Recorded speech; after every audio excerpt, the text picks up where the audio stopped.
objetiva, la memoria subjetiva, y la idea de presentar autores que han trabajado esta memoria en diferentes aspectos tiene como propósito generar estas tres reflexiones. Va a haber una memoria individual, va a haber una representante de la memoria histórica y una representante de la memoria colectiva. Es decir, las tres memorias se van a organizar para festejar, celebrar, conmemorar una versión que a lo mejor muchos no conocen. Caso concreto, la versión de la maestra Alicia Luján. La maestra Olivia dice que tiene preparado algo especial. Yo no sé exactamente por qué, porque además vamos a festejar que en este año la doctora Alicia se jubila ya del Instituto de Investigación Histórico Social Olivia Domínguez. Y yo creo que hay que celebrar en este momento que ella nos va a preparar algo especial, algo que tiene, voy a decirlo así, en su memoria y en su pronóstico de lo que es el barrio de San Bruno, y la presencia del maestro Carlos Rojas, que es habitante, lugareño, terrícola, autóctono, originario de estas tierras.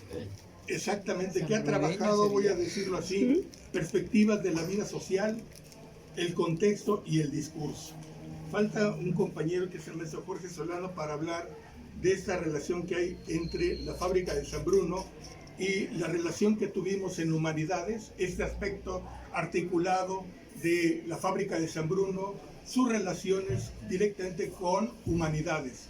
Y estamos hablando no solo de la Facultad de Antropología, sino de los institutos que organizadamente aquí estuvieron en la unidad de Humanidades. Vamos a comenzar directamente con la propuesta de la maestra Alicia Luján.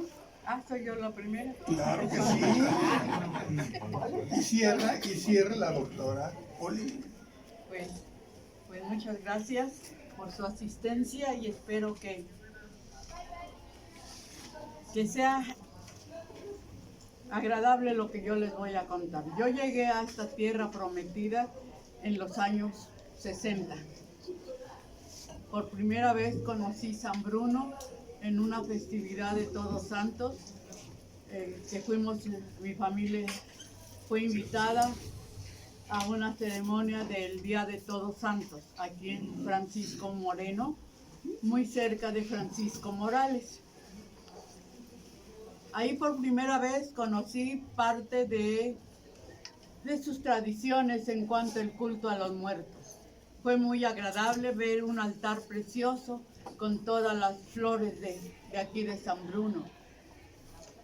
Además, la ofrenda riquísima.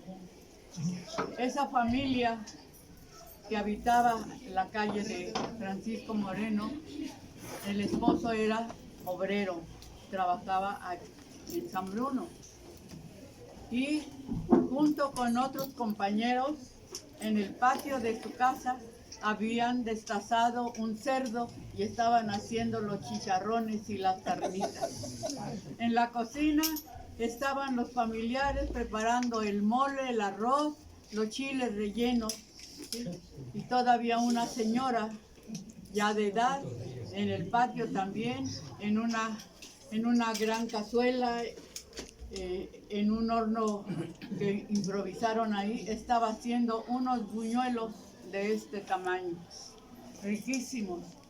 Fue la primera vez que yo llegué y conocí aquí el barrio de San Bruno. Posteriormente, también conocí a una amiga que yo apreciaba mucho, María Teresa Dehesa y Gómez Farías. A ella la conocí, gran poetisa, conservo uno de sus libros, y ella, pues al contraer matrimonio, se fue a vivir a Nueva York y ahí ya dejé de verla. Ella, al irse de este país, vendió su herencia, o sea, los terrenos, y tengo la fortuna de vivir en uno de esos terrenos, donde estaba lleno de mitos, de leyendas, de cuentos.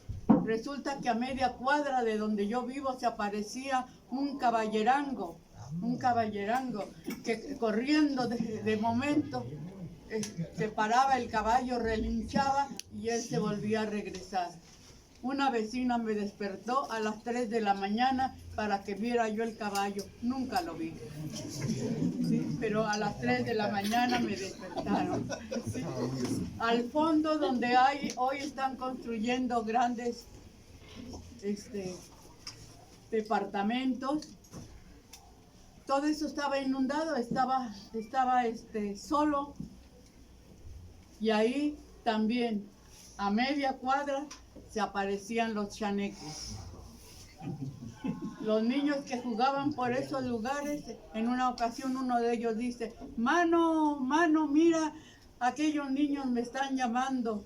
Dice, ¿cuáles niños? Yo no veo ninguno. Sí, dice, mira, son 1, 2, 3, 4, 5. Dice, yo no veo nada. Vente, no te vayan a llevar, esos son los chaneques. Así es que yo llegué a vivir a un lugar rodeado de leyendas, de mitos, ¿no? Cuando quitaron el parque deportivo de los trabajadores de San Bruno, porque a mí me gustaba mucho el béisbol y asistí algunas veces a estos encuentros. Ahí en Virgilio Uribe, cuando lo quitaron, que estaban construyendo esta calle, había una peña muy grande. Y una noche, unos jóvenes que habían estado en unos 15 años, pues vieron a una chica joven, muy guapa, ¿sí? No le miraron el rostro, simplemente su cuerpo, con minifaldas, sus botas y una cabellera muy larga, pero estaba llorando amargamente, recargada sobre la peña, sobre la piedra. Y dice uno de ellos, miren, está llorando, vamos a consolarla. Y le dicen, no hombre, ¿qué te pasa? Déjala, pobrecita. No, dice, yo sí voy a consolarla. Pero antes de llegar a tocarla, levantó su mano y en ese momento la chica desaparece y se oye un grito tremendo, la Llorona. Entonces la persona que a mí me contó esto, dice que los vecinos se organizaron para que retiraran esa roca de ahí de Virgilio, esa privadita que está ahí, que da la calle de Fraternidad. La quitaron y dice, ahora la Llorona se aparece por las calles aledañas al museo. ¿Sí? Y bueno, yo llegué a vivir ahí rodeada de estas leyendas,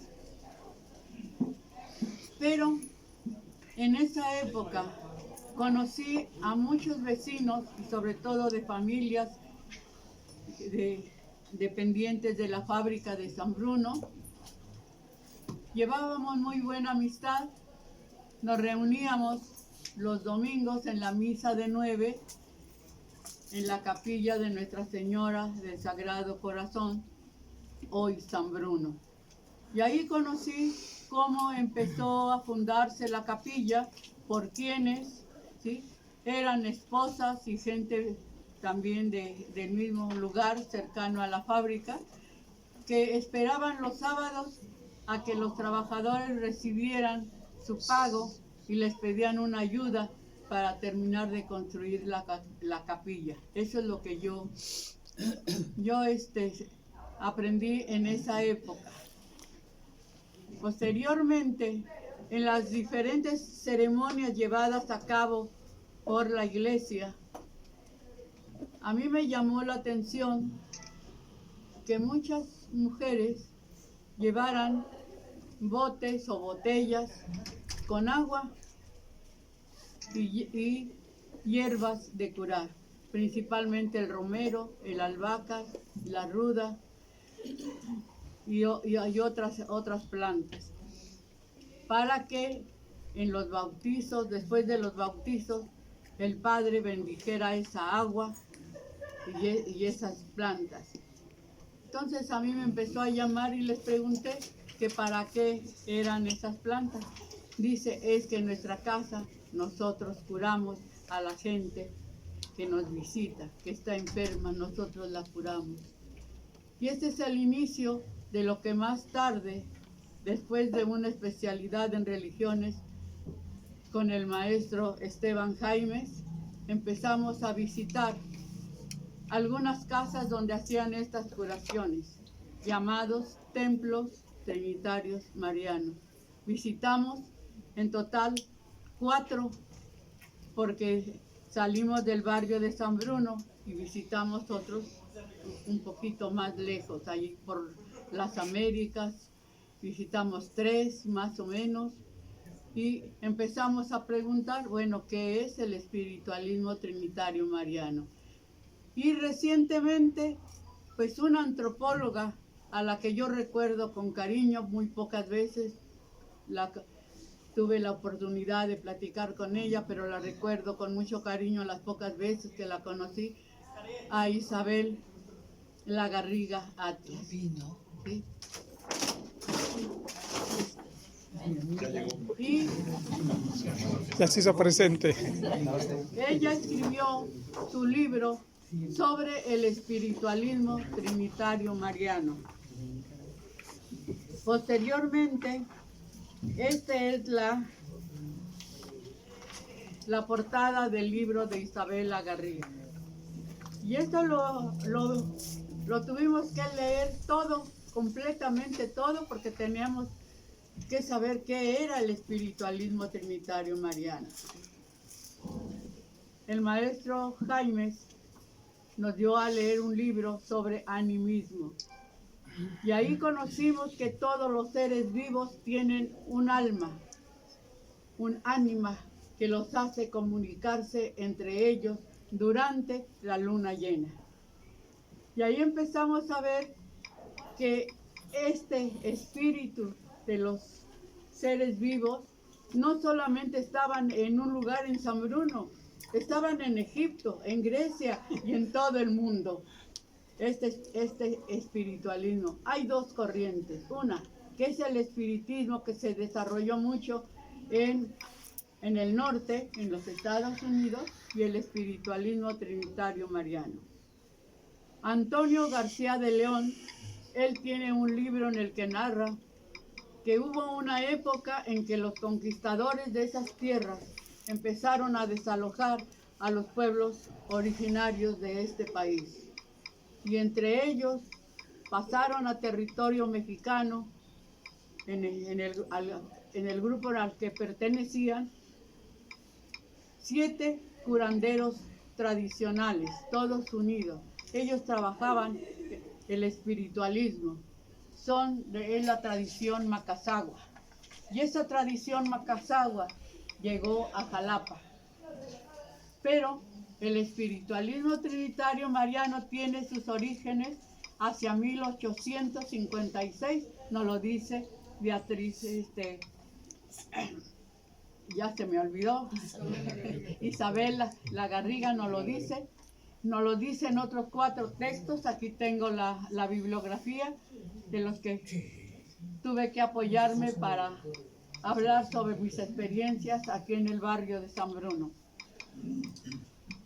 Y esta tradición macazegua se presentaba en 3 templos trinitarios marianos. Uno en Mártires del 28 de agosto, otro en Francisco Moreno y el tercero en una calle que está rumbo a Xolotla. ¿Sí? Y aquí en Delfino Victoria conocimos a un señor que también tenía su templo y un temazcal. Acudía mucha gente a curarse, sobre todo los viernes. Pero ¿qué es realmente el espiritualismo? Son experiencias extraordinarias las que uno sufre, o las que uno goza, o las que uno se queda con esa forma de creer en que la vida no termina aquí, continúa más allá de la muerte, y puede uno entablar conversaciones con espíritus, con gente que vivió hace muchos años. Eso es lo que sucede ahí en el espiritualismo trinitario mariano. La persona que dirige esa ceremonia es una facultad, se les dice facultades. Tiene personas que lo ayudan, llamadas vigilantes, lo ayudan a dormir. Y cuando él se duerme, o dice Isabel, en trance, sale su espíritu y penetra en él otro que es el que realmente va a curar a todos los presentes ahí. En otros textos, en otras lecturas se encuentra que todos esos espíritus que penetran el cuerpo de una persona murieron antes de su momento. Todos tenemos un fin, pero ellos morían o mueren antes. Y esas personas que mueren antes vagan por el mundo que para unos existe y que nosotros los vivos no vemos, pero ellos existen. Aquí en San Bruno se presentaba lo que pueden ustedes leer en los libros. Si ustedes gustan, yo les puedo dar la bibliografía que consulté, ¿sí? Pues pueden consultarlos, eso es muy interesante, pero la hermana Josefa de Macasegua se presentaba aquí en 3 templos trinitarios marianos.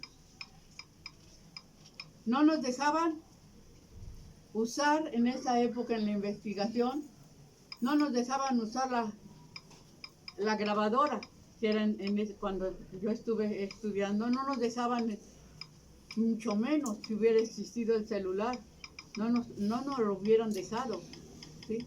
Porque decía que eso interrumpía a los espíritus y no podían curar bien. Así es que todos...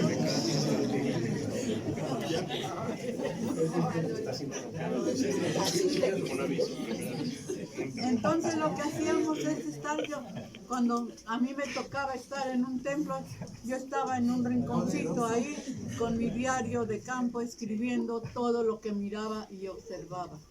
Y voy a decirles algo que siempre se me ha olvidado y se me ha quedado grabado.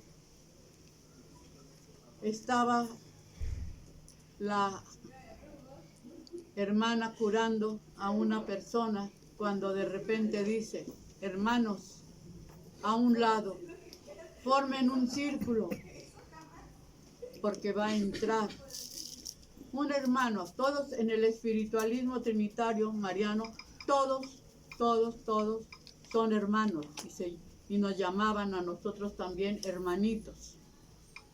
Dice: va a entrar un hermano, háganse a un lado y comiencen a rezarle al Padre Celestial.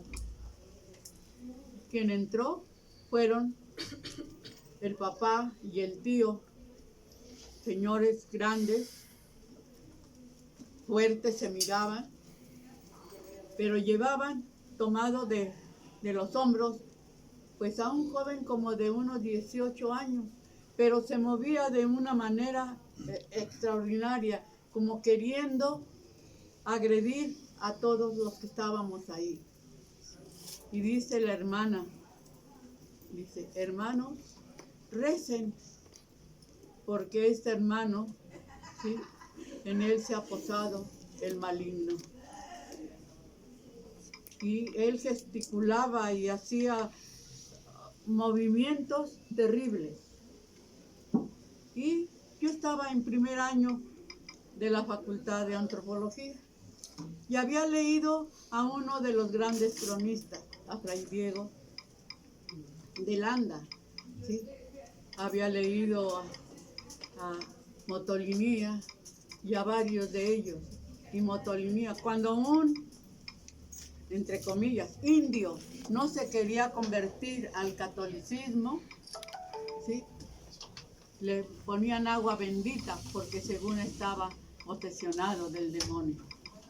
Y Motolinía tiene unas oraciones en su libro que dicen: Santo Dios, Santo fuerte, Santo inmortal, líbranos, Señor, de todo mal. San Jorge bendito, amarra tu animalito con tu cordón bendito. Y yo me acordé de estas oraciones y me dio tanto miedo que dejé el diario de campo y me cogí al círculo de las personas que estaban ahí. Y le decía, mira, te tienes que ir, no debes de estar aquí con nosotros. Se volteó como que me quería agredir. Entonces me acercaron el bálsamo. Es un agua que preparan ahí. Yo cogí el bálsamo y se lo aventé. Y repetí estas oraciones. Y él quedó sin fuerza, tranquilamente. Su papá y su tío lo pudieron trasladar a la sala de junto. Y dijo la hermana, dice, que se recueste un poco, ahorita le van a dar un té para que se calme, pero eso sí les pido un gran favor, que si este joven vuelve a mencionar al enemigo, no me lo traigan, porque pone en peligro a todos los que están aquí.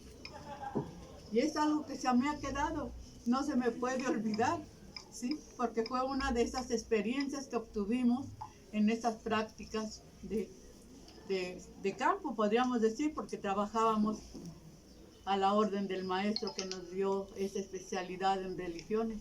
Y como eso, hay muchas experiencias. Se presentan espíritus, ellos no dicen, he viajado. Ellos toman el término de tramontamos. Tramontamos por valles, por ciudades, por grandes lugares, tramontamos porque andamos buscando nuestra luz. Y cuando ellos han curado, han hecho el bien a sus hermanos vivos que los han curado, muchos se retiran, ellos mismos les dicen a la materia o a la persona que los dirige, le dice, hoy me retiro, he encontrado mi luz, voy rumbo al Padre Celestial. Esas son experiencias. En otra, era un hermano el que se dormía, un hermano el que se dormía. Él era, pues, chaparrito, no muy grande, pero él se dormía y en él se presentaba el espíritu de Monseñor Guízar y Valencia, porque Guízar y Valencia no murió tranquilamente en su cama, lo hicieron morir. O sea que hay toda una historia acerca de esto. Y todos ahí reunidos al unísono con la materia, empezábamos a cantar, oh Virgen Santa, Madre de Dios, porque era el canto que más le gustaba a Monseñor Guízar y Valencia. Y eso sucedió en el templo trinitario mariano después del puente que dividía a la fábrica y a la luz del barrio. Yo conocí San Bruno cuando en Cerro Colorado no había ninguna casa, estaba deshabitado. El maestro Jesús Morales me mandó a recorrer todo ese sitio para ver qué es lo que encontrábamos ahí. No había ninguna casa. Empezaban a construir una residencia de un líder del municipio. Cerro del Estropajo, tampoco había ninguna casa. Y lo recorrí solita. Cerro Colorado, Cerro del Estropajo, Xolotla, Tlanelhuayoca, Notilpa, todo eso lo recorrí. Casi no había pobladores, pero todos es como si nos conociéramos aquí en San Bruno. Buenos días, buenas tardes, adiós, todos nos saludábamos. ¿Sí? Siempre recorrían los señores que venían con sus bestias cargando las vigas o algunos muebles que ellos hacían para vender aquí. Y ese es el San Bruno que yo conocí hace muchos años. Hoy todo ha cambiado. En la casa donde vivo actualmente, en la cuadra, solamente éramos 2 casas.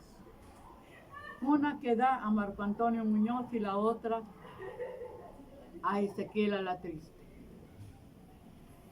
Éramos 2 casas nada más. Hoy está toda llena la cuadra, departamentos, y casi no nos conocemos ni nos hablamos. Y antes todos nos llevábamos, platicábamos, a veces nos reuníamos los domingos y saboreábamos una tacita de café con ese pan que hacían. ¿Sí? Cuando se inició la Providencia. ¿Sí? Ahí saboreábamos ese pan tan sabroso que venía de ahí. ¿Sí? Y ese es el San Bruno que yo conocí y sigo conociendo. Sigo viviendo ahí, tengo más de 50 años de vivir en este barrio y antes lo recorría a pie y de eso pues tengo muchas anécdotas que en otra oportunidad ya se las contaré. Pues por el momento, si tienen alguna pregunta acerca de esto, pero son experiencias. Ahí descubren si una persona tiene el don de curación. Y en Mesoamérica encontramos que cuando una mujer estaba embarazada, sentía que aquí su vientre se movía. A veces oía que como que hacía ruido la criatura que llevaba en ese mundo de agua. A veces cantaban, a veces reían, o se oían sus voces que estaba platicando aquella criatura, o salía a jugar con otros niños que estaban en las mismas condiciones. Y todos esos niños que están en el vientre traen un don, y puede ser el don de curación y estar pues en estos lugares. Y bueno, con esto no es todo, es una parte nada más, pero tengo estas pláticas tan interesantes de los compañeros. Muchas gracias.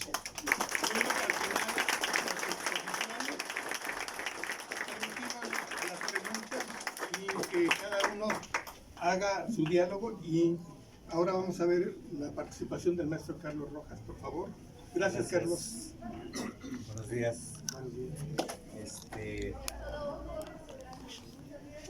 Yo llegué acá cuando tenía como 4 años, 5 años. No soy autóctono. Soy un poquito más para allá. Sin embargo, la parte importante de la reproducción se dio en el contexto de lo que era el barrio, ¿no?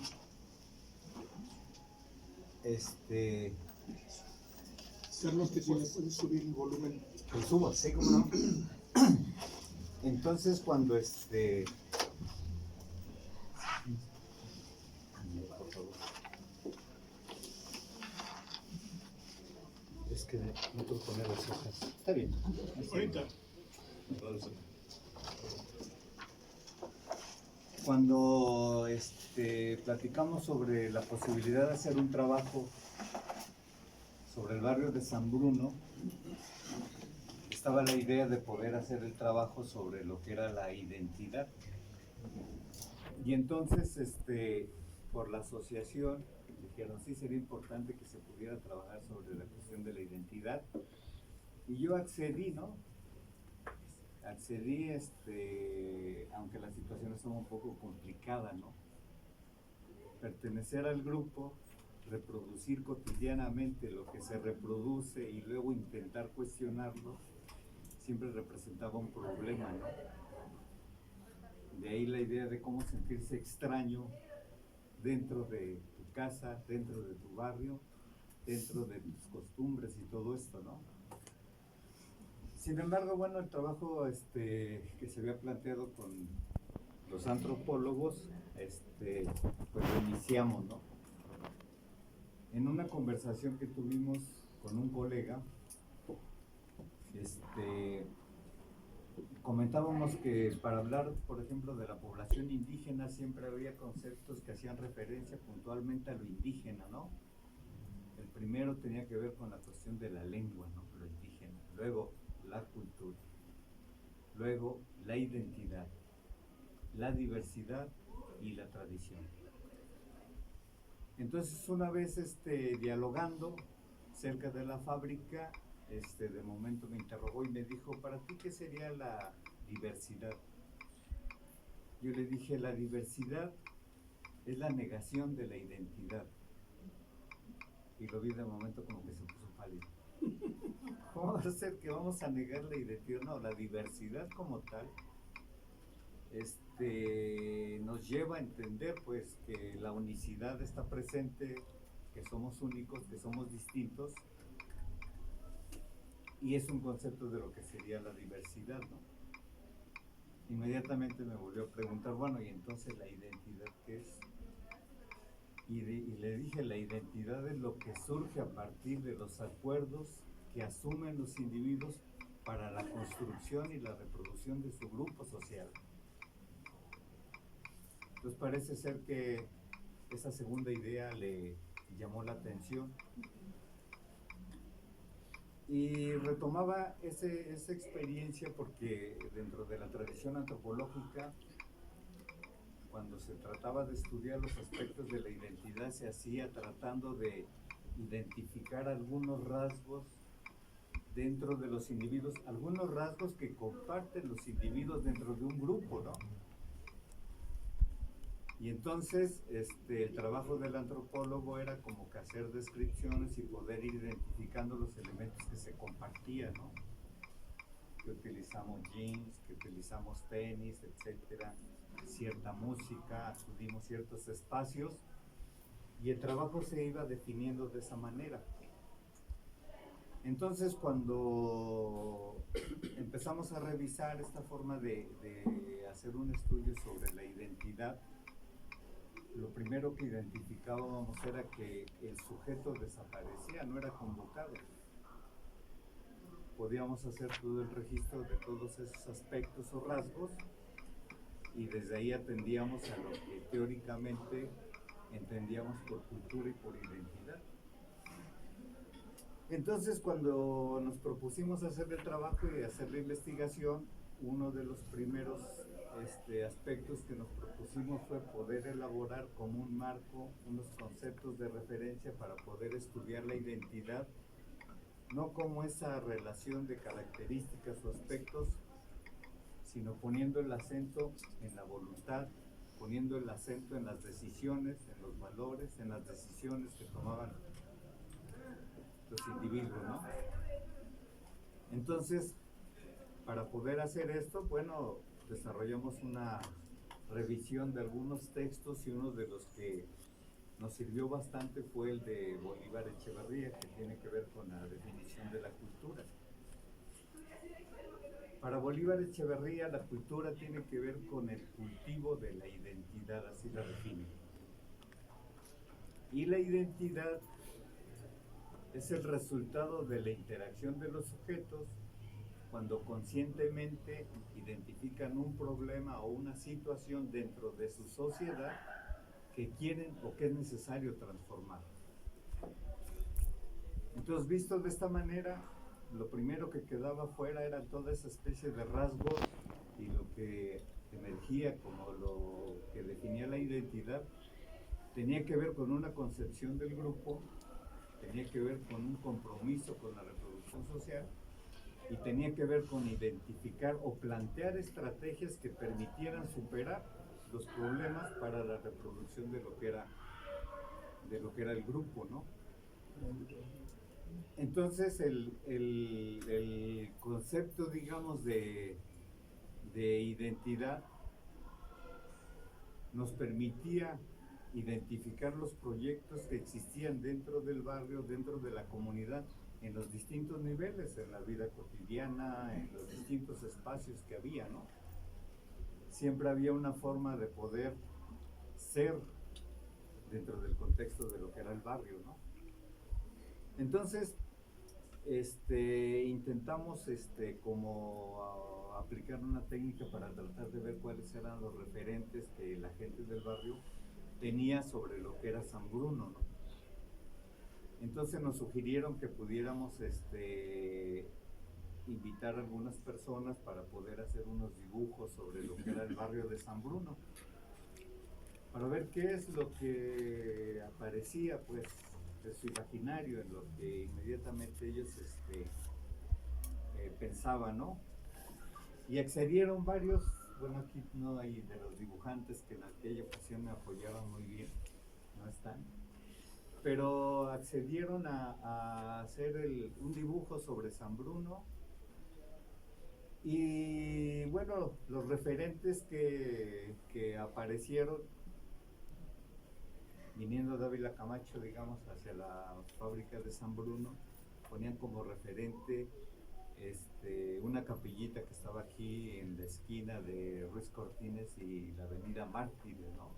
La Virgencita, está la capillita y la herrería, una famosa herrería que había ahí, en donde pues la gente que no tenía que hacer se la podía pasar un rato ahí conversando y observando a la gente que pasaba, ¿no? Otro punto de referencia tenía que ver, digamos, con lo que era la fábrica. Entonces ponían la avenida, la Virgen, la fábrica, ubicaban lo que era el Sindicato Emancipador Revolucionario de San Bruno como otro espacio, y enfrente el templo de la iglesia de San Bruno, el templo de San Bruno que se conocía igualmente. Y otro aspecto importante que también apareciera el campo de fútbol. Bueno, era un campo donde se jugaba fútbol y béisbol. De hecho, el béisbol era el deporte que integraba mucho más a la gente, que definía las cosas, digamos, en San Bruno, ¿no? Los mismos del sindicato patrocinaban el equipo, contrataban jugadores reconocidos, etcétera, porque había que defender como el prestigio, ¿no?, de San Bruno, representado en ese momento en lo que sería el deporte, porque igualmente lo que era en los aspectos políticos, San Bruno, digamos que era bastante fuerte, competía, ¿no?, para los cargos públicos, etcétera, ¿no? Hay varias fotografías donde el gobernador acudía al barrio de San Bruno y por todos los potreros y todo esto caminaba se le veía como contento en la fotografía, ¿no? Pero era bastante fuerte, ¿no? Bastante poderoso el sindicato y todo lo que organizaban e implementaban ahí. Entonces,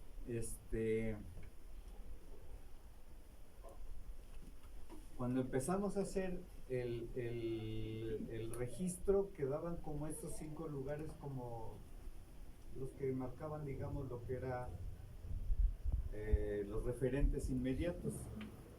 Cuando empezamos a platicar con ellos para que nos comentaran sobre los dibujos, y cuando se los acercamos a otras personas igual del barrio, parecía que efectivamente la vida cotidiana se reproducía en función de esos espacios. Toda la semana, la escuela primaria que está aquí junto. Aquí era un campo de béisbol, pero ya estaba un poquito más lejos de lo que era la comunidad allá de San Bruno, ¿no? Que eran los de la Ferrer, los de la Virgen, estaba todo dividido por los grupos, ¿no? Cuando empezamos a mostrarles los dibujos y a ver qué es lo que nos comentaban sobre ellos, reproducían como que la dinámica cotidiana, ¿no? Pues está bien, porque aquí están nuestras casas, todos los días nos movemos hacia el molino, hacia la escuela, atendemos todo para que los obreros vayan a trabajar en el horario, digamos, de las 6 de la mañana. Y el fin de semana se acudía ya a lo que era el campo y la iglesia principalmente como un espacio, ¿no?, donde se integraba. Querías conocer al barrio, podías pararte afuera de la iglesia, ibas a encontrarlos en la entrada o en la salida, ¿no? Entonces,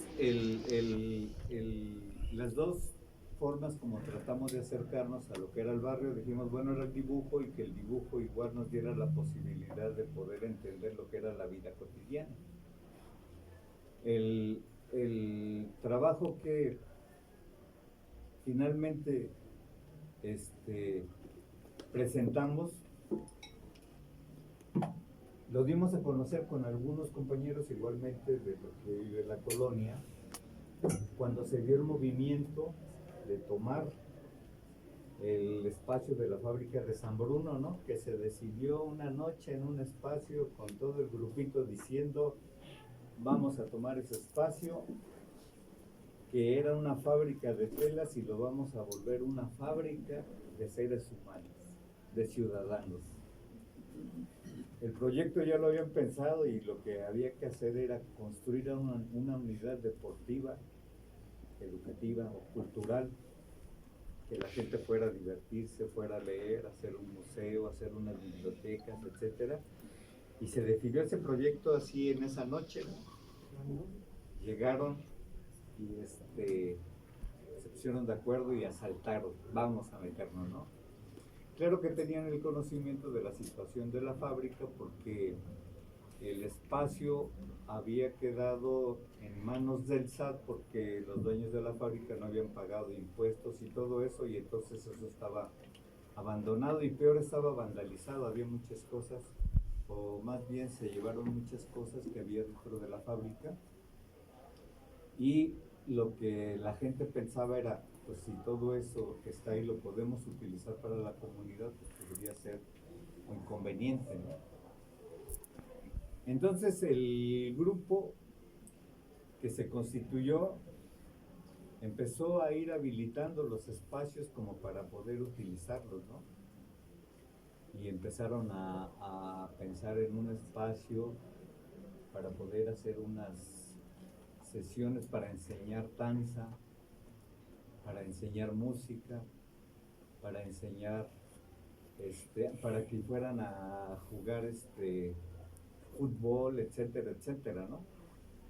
Y entonces en lo que estamos platicando, les recordé lo que habíamos planteado con la cuestión de la identidad y lo de la cultura, y ellos comentaban, es que no tenemos recursos para poder transformar esto.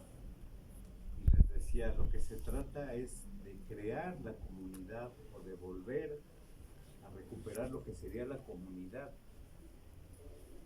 Manden una serie de mensajes a través de las redes e inviten a la gente a que se congregue en función del proyecto de hacer que este espacio se constituya como una unidad. Y efectivamente empezaron a enviar mensajes con la gente para decirles qué es lo que se pretendía hacer ahí.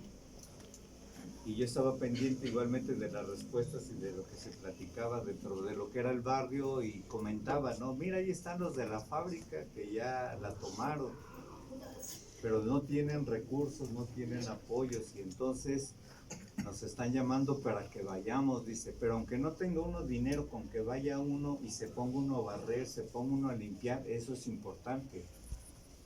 Una persona por ahí donó unas cubetas de impermeabilizante y se subieron, consiguieron las herramientas y se subieron y empezaron a impermeabilizar, ¿no? Inmediatamente apareció otro vecino que dijo, mi hija sabe danza y si me permiten yo pongo las tarimas, pongo todo y convoquen a la gente que quiera aprender danza, ¿no? Y empezaron a llegar niñas y empezaron a llegar, mucha gente empezó a llegar para el caso de lo que sería la danza, ¿no? Consiguieron los espejos y toda la gente del barrio que se había separado, que había dejado de tener una relación más estrecha por el hecho de que se había cerrado lo que era la fábrica, nuevamente se integró, ¿no? De forma solidaria, se integró como asumiendo el compromiso de decir si podemos hacer esto y si podemos participar, y se empezó a movilizar mucho más, ¿no? Solamente que como el espacio no era propio, hasta la fecha todavía no, pues la gente que podía aportar apoyos después de lo que se había uno movilizado, decía, no puedo apoyarte formalmente porque este espacio está invadido por ustedes, ¿no? Pero lo están habitando y lo están utilizando, pero no puedo yo decir, voy a enviar material, sillas o objetos a ese espacio y hacer un resguardo, que estamos invadiendo una propiedad privada, ¿no? Sin embargo, el comité y todo se siguió movilizando y lograron ir integrando nuevamente a la comunidad, ¿no? Esto digamos que sucedió en el momento en que estaba yo haciendo la investigación, acudiendo a las casas de los vecinos para platicar sobre lo que era o lo que se entendía o el sentido que tenía ser del barrio de San Bruno. Y creo que el aspecto que se rescató principalmente tenía que ver con la voluntad, con la capacidad que tienen todos los individuos, y en este caso lo que era en el barrio, para poder reconstruir los lazos que se rompieron en el momento en que se cerró la fábrica, creo 1991. Entonces, de tener un espacio que permitía la integración, la interacción, etcétera, ¿no? Todos estábamos involucrados con el silbido de la fábrica, era como a las 5:30, ¿no? Sonaba y decíamos, bueno, todavía me faltan 2 horas para levantarme, ¿no? Pero ya sabías que los obreros, ya sabías que el del molino, que las señoras con el listamal y todo, ya se habían levantado a preparar el lunch. Y en aquellos tiempos nosotros éramos todavía bastante pequeños. Nos quedó muy grabado el hecho de que cada vez que salían los obreros, lo que no se comían lo repartían entre todos los niños. Y entonces siempre implicaba un estar pendiente, ya va a salir fulano, ya va a salir y ya casi sabíamos cuál era el menú, ¿no? Empanadas, algunos tamales, etcétera, y ellos salían igualmente, nos lo iban repartiendo a todo el grupo. Éramos un grupillo como de 20 niños que andábamos corriendo, que andábamos jugando, ¿no? Ejerciendo la libertad siempre tras la concepción de la desobediencia, ¿no? Éramos libres, excepto cuando llegabas a la casa te volvías desobediente, ¿no? Prácticamente éramos vecinos con la maestra Alicia, y ir a la casa de la maestra Alicia ya implicaba una aventura, ¿no? Eran como unas 4 cuadras para llegar allá, y de ahí empezaban igualmente los potreros, ¿no? Sí. Una actividad que ya era así como muy importante era poder llegar al seminario y poder acceder a la hortaliza, ¿no? Entonces íbamos a comprar zanahorias, rábanos, etcétera. Pero además era interesante porque junto a la hortaliza estaba un arroyo que venía desde la parte alta, y en ese arroyo encontrábamos muchos camaroncitos que le llamaban burritos, ¿no? Burritos, sí. Entonces, entre ese grupito que asaltaba las cocinas, pues alguien se llevaba una olla, otro se llevaba, etcétera. Agarrábamos los burritos, sacábamos las verduras y nos hacíamos un caldo ahí a un costado de lo que era el seminario, ¿no? Todos participando en todo momento, ¿no? Pero llegaba llegaba el momento de la ruptura. Como varios de los que estaban ahí eran hijos de los obreros, había que regresar corriendo todos a la casa para que los papás te vieran nuevamente en la casa, obediente y atendiendo lo que se tenía que realizar ahí, ¿no? Entonces era en todo momento, ¿no? El espacio, las actividades y la disposición de la gente misma del barrio permitía como experimentar, digo yo, esa libertad, porque como que a veces la cuestionamos, ¿no? ¿Es posible ser libre o no es posible? Pero ciertamente no seguíamos ninguna regla cuando nos integrábamos como ese grupo, ¿no? Ya después regresábamos a la moral, a la obediencia, a la norma, etcétera, ¿no? Recuerdo que cuando alguien conseguía una pelota o algo, hacían algunos juegos de fútbol, ¿no? Pero era necesario voltearse, quitarse el pantalón y voltearlo. Y entonces empezaba el juego, ¿no? Y era tirarse por todo lleno de pasto, polvo, de tierra, de todo esto. Y al 15 para las 2 a voltearse el pantalón para que fuera nuevamente limpiecito, etcétera, y llegar a la casa como que nada pasó, ¿no? Entonces eran interesantes porque ciertamente el grupo y la convivencia que se daba como que era un poco traumático tener que volvernos a separar, ¿no? Ya estábamos listos para el siguiente día, esperar a que se fueran los papás, se fueran todos esos y volver a integrar el grupo, ¿no? Y explorar. Alguna vez conquistamos el Cerro del Estropajo, El Cerro del Estropajo. conquistamos el Cerro Colorado, cuando no era Colorado todavía. Todavía no. Y esa fue más o menos, era como lo que era la rutina de lo que hacíamos cotidianamente ahí, en lo que era el barrio, ¿no? Siempre la disposición de cada uno, de todos los que estábamos participando ahí, ¿no? Había como una voluntad. La persona que veías más retraída de todos los que era el grupo cuando establecimos alguna actividad que íbamos a hacer, actuaba con la misma habilidad, ¿no? Se traía la cazuela de frijoles de su casa, otro se traía las tortillas y todo. Nos hacíamos una comida, ¿no? En una ocasión reinventamos la pólvora. Nos hicimos unas, como un tipo de cabús para cazar las garzas. Lo clavamos en una viga y esperábamos que pasaran las garzas por la casa, todos listos para dispararles, ¿no? A mí se me hace, o yo pienso que un aspecto que era muy importante fue la cuestión de poder optar por esa libertad, ¿no? Porque la actividad tanto de la familia como igual en la fábrica implicaba que no hubiera como una vigilancia muy puntual sobre todos y cada uno de los que estábamos. Entonces, hubo la posibilidad de construir, diría yo en términos de lo que definía como identidad, una serie de vínculos que hasta la fecha, cuando nos encontramos, varios de los que estamos en ese grupo, inmediatamente regresamos como a recordar y a revivir aquellas cosas, ¿no? Y un poquito a caracterizar lo que éramos en aquel tiempo, ¿no?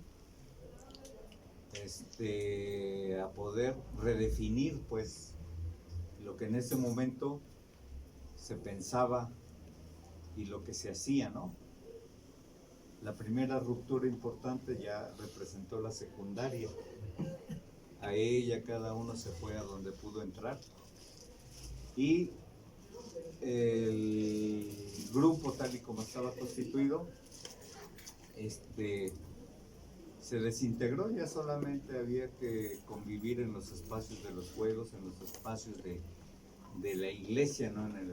Acudir a la misa, como otro elemento que era fundamental, ¿no? O sea, del fútbol, como que las familias se arreglaban como para ir a una fiesta, y a las 4 de la tarde ya estaban en el campo de fútbol porque jugaba el equipo de San Bruno. Iban las muchachas que le ponían el ingrediente para que hubiera más entusiasmo en los jugadores, y terminando el juego de fútbol, todos caminando derechito al templo. Terminando el templo, localizar algunos espacios donde vendían garnachas, fritangas y todo esto para llegar a cenar, y eso de las 8:30 o 9 ya todos en casa en paz, listos para el siguiente día, ¿no? Uno tenía cuerda, pero los obreros dicen, no, yo me tengo que parar a las 5. Entonces ya es necesario descansar, ¿no? En la ponencia que elaboré para leer y todo esto, en términos de la cuestión académica, había incluido algunos autores como Castoriadis. Me interesaba mucho el que comentara que los sujetos somos en realidad a través del tiempo o a partir del tiempo. Somos entes que no surgimos definidos, por decirlo así en términos culturales, sino que a través del tiempo nos vamos construyendo. Entonces se me hacía muy importante poder, no quise leer porque a lo mejor era más interesante platicar, pero sí es importante considerar que para poder entender lo que sería lo humano, es importante, un elemento importante tiene que ver con lo que sería el tiempo. Otro momento importante para entender lo humano y la vida dentro de un grupo social tiene que ver con la autorreflexión, con la autocrítica que hacen los individuos dentro del grupo. Desde que establecen metas, fines, proyectos, identifican necesidades y dicen vamos a resolverlo, ese elemento de la voluntad es otro que define también el aspecto del humano. Y creo que era una característica de la gente que vivía en el barrio, ¿no? Entonces, se me hacía importante considerar que si alguien quisiera, porque hubo varios interesados en trabajar sobre la cuestión de San Bruno, se me había hecho como interesante considerar el aspecto que para poder hacer un estudio como del barrio de San Bruno, como de ese espacio concreto, con el tipo de relaciones específicas que se reproducen ahí, pues deberían de considerarlo como una encrucijada. El objeto de estudio, el barrio de San Bruno, utilizando la analogía de la encrucijada. Les comentaba, piensen en el barrio, aquí está, pero piensen en todos aquellos aspectos que están presentes y que le va dando forma a la vida en el barrio. Para poder entender el barrio habría que considerar su historia. Nosotros instalados ahí con una historia que le da sentido a lo que éramos, a lo que somos, ¿no? Habría que considerar, digamos, los aspectos de carácter económico que atraviesan igualmente el barrio y que reproducen una forma específica de vivir en términos de lo económico, ¿no? Había que integrar otro eje, ¿no? Como si fuera la encrucijada, varios ejes que van dando un elemento que permite la respuesta de la gente del barrio, y ahí es donde aparece el sentido de la identidad en función de los proyectos como una respuesta a las tendencias globales y locales que enfrenta la gente del mismo barrio. Entonces, si era importante para estudiar no nada más el barrio, sino cualquier fenómeno, primer punto, considerar todas las tendencias, todos los aspectos que confluyen, como esa síntesis de las múltiples determinaciones, ¿no? Al final de cuentas, el barrio sintetiza todo lo que los individuos a través del tiempo han hecho para poder reproducirse socialmente. Y el elemento que tenía que ver con el individuo y con lo humano, pues traté de desarrollarlo a partir de lo que planteaba Castoriadis, ¿no? El sujeto, somos sujetos inacabados, nos vamos construyendo a través del tiempo en la interacción, modificando a los otros y dejándose modificar también por ellos. Y todo ese proceso va construyendo ese vínculo que es el que define Bolívar Echeverría como la identidad, ¿no? Una identidad que se construye de manera consciente en el proceso de la reproducción social.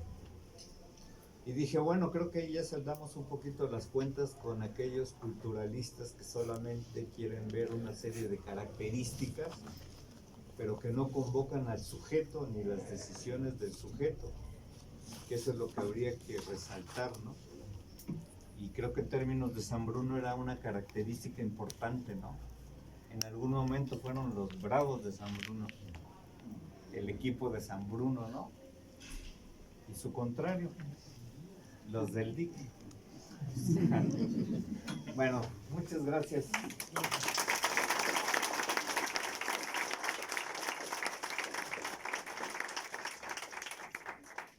Cierra la maestra Livia. Gracias, Jorge. Sí que, bueno, sí que. Pues a mí me toca relatar cómo llegó la Universidad Veracruzana a San Bruno. Y llega en una coyuntura muy importante de la universidad. Estábamos en Juárez 55, Facultad de Humanidades. Era una sola facultad, eran escuelas, ¿verdad? Las actuales facultades eran escuelas, no existía sociología. En un momento histórico del gobierno de Luis Echeverría, viviendo los ecos, las influencias, las ondas de influencia del 68, con todo lo que abrió, y en donde en la propia universidad y en particular en Humanidades estaba pues el debate sobre el proceso de democratización, el gran pendiente, ¿no?, del sistema priista, siendo el presidente el exsecretario de Gobernación, que seguramente operó en parte junto con el ejército la represión del 68, un país enormemente movilizado, sobre todo en el campo, un poco el movimiento obrero pues controlado por el oficialismo, ¿no? Fidel Velázquez y seguidores, y en donde la esperanza de cambio social estaba en el campesinado, muy movilizado, particularmente en Veracruz, pero en todo el país. Después del 68 en la universidad, no toda, en algunos sectores, las ideas de izquierda eran muy importantes. Habíamos recibido del exterior multitud de intelectuales de alto nivel, huyendo de ser asesinados de Chile, de Brasil, de Argentina. Y hubo un proceso interesante de transición, porque Bravo Garzón, el rector en ese momento de la universidad, impulsó un proyecto, el de la formación de las unidades interdisciplinarias, que incluso tenían un director general. Ya no cabíamos en Juárez 55, incluso la escuela de historia no estaba en Juárez, los centros de investigación estaban dispersos en la ciudad, y el proyecto fue, pero también que Humanidades, primero que no estuviera en la zona universitaria, iba a ser una influencia nefasta, podía izquierdizar el resto de la universidad, por lo menos en Jalapa, ¿no? Entonces, envíenlos a San Bruno. Y aquí era este espacio que se jugaba béisbol, dicen que se ponían circos, la gente venía a jugar, quizás no de San Bruno, esa aclaración es muy importante, como lo ha hecho Carlos. No era estrictamente San Bruno. Y comienza una edificación. Creo que el edificio que se estaba construyendo, el F o el E, uno de esos dos. Lo demás era baldío, ¿no?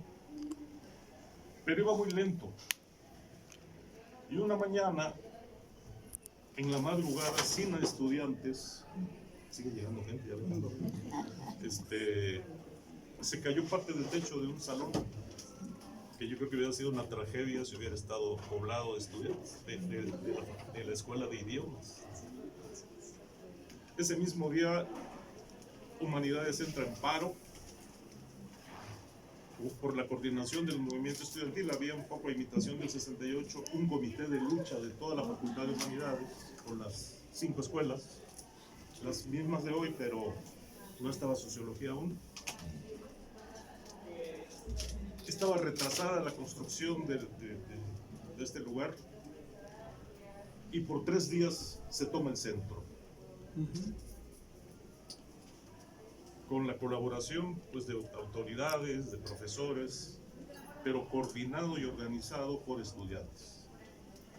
Se tomaron clases en la intersección de Lucio y Juárez, Revolución y Altamirano y Lucio.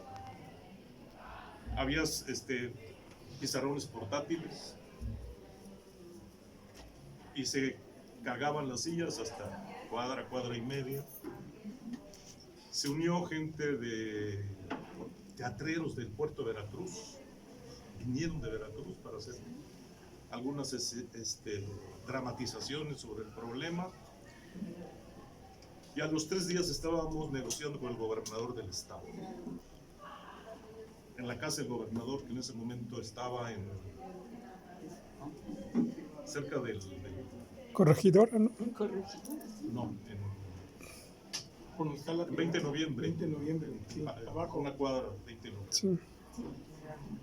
Y bueno, hubo una serie de compromisos de terminar, estaba muy retrasado, ¿no? La entrega de humanidades. Hernández Ochoa. ¿Eh? ¿Al gobernador? Hernández Ochoa. Hernández Ochoa, Rafael Hernández Ochoa. Repito, una comisión donde estaba el director de humanidades, que ya para ese momento era Jesús Morales, que fue el primero. Porque aquí ya se formó la unidad interdisciplinaria y docente. En su momento, ya unificados, todas las facultades ya dejaron de ser escuelas, ya fue unidad de humanidades y los centros de investigación, con la idea de que hubiera una relación estrecha entre docencia e investigación, por lo menos en la vecindad, ¿no? Que los investigadores eran los estudiantes, dieran clases, que ya daban clases, ¿no? Pero una relación de convivencia diaria, digamos, ¿no? En ese momento estaba muy presente también 73, fíjense, llegamos en 76, 3 años después del asesinato de Salvador Allende en Chile. Y Humanidades llega con una relación estrecha con el barrio, que después se perdió. En donde está el reloj checador se abrió un dispensario con el nombre de un médico chileno del MIR, creo, asesinado. Enrique se apellidaba, no sé si alguien tiene el nombre completo, y un médico todo el tiempo ahí. Se hacían campañas para recopilar medicamentos y atención, no tan solo en la unidad, sino a la gente que lo necesitara del barrio. Humanidades con esa ampliación, fíjense qué momentos había salones vacíos, que en esa coyuntura se nos ocurre, comenzamos a pensar, ¿y por qué no se funda sociología? No, falta en el área de humanidades sociología, no existe. Sin embargo, quien retoma la idea de fundar sociología con la idea de abrir un nuevo campo que se diera aquí, pero también de reforzar la presencia política de humanidades en la ciudad, en el Estado, crearla. El quien retoma la idea, curiosamente, aunque se comentaba entre estudiantes, fue el director de la Facultad de Antropología, Paco Córdoba. Y en la última junta académica que se realiza en Juárez 55, antes de pasarnos para acá, propone que en el Consejo Universitario de la Facultad de Antropología proponga a su vez la creación de la Facultad de Sociología. Entonces se contrató a Ricardo Amán en cubículos de la Facultad de Antropología, en particular del Comité de Lucha, tuvo su asiento, hizo algunos proyectos. Quienes propusimos en el Consejo Universitario de área la creación, fuimos estudiantes de la facultad. Hubo algunos profesores que comenzaron a llegar de fuera de la Escuela Nacional de Antropología Mexicanos, pero también de estos emigrados de izquierda, ¿no?, que habían salido corriendo de sus países porque los querían encarcelar o asesinar. Había un giro muy importante. El Fondo de Cultura Económica había publicado el Capital de